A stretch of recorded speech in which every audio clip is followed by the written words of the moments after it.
लोमड़ी और सारस की कहानी। एक जंगल में एक लोमड़ी और सारस रहते थे। दोनों में गहरी मित्रता थी। एक दिन लोमड़ी ने सारस को देखा और वह कहने लगी, सारस भाई, राम राम, कैसे हो? सारस बोला, लोमड़ी बहन, मैं तो अच्छा हूँ, तुम अपनी बताओ।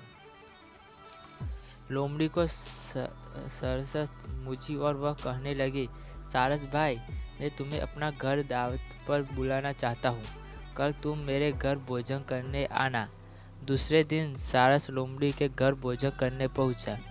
दोनों ने एक दूसरे को राम राम बोला और फिर मीठी मीठी बातें करने लगे। कुछ देर बाद लोमड़ी दो पराठे में बहुत पतली खिचड़ी बनाकर ले आई और वह सारस से बोली, सारस भाई, आओ खाना खाए। लोमड़ी तो जल्दी खिचड़ी खाने लगी,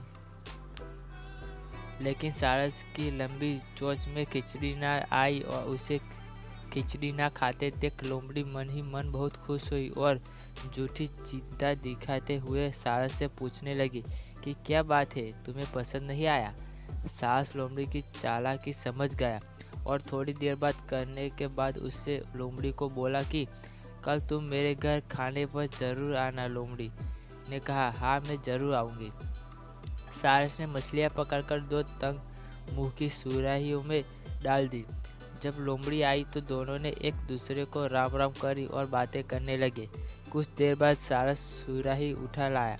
वह लोमड़ी को कहने लगे, बहन, आओ मिलकर मछलियाँ खाएं। इतना बोलकर उसने अपनी चोंच सुराही में डाल दी।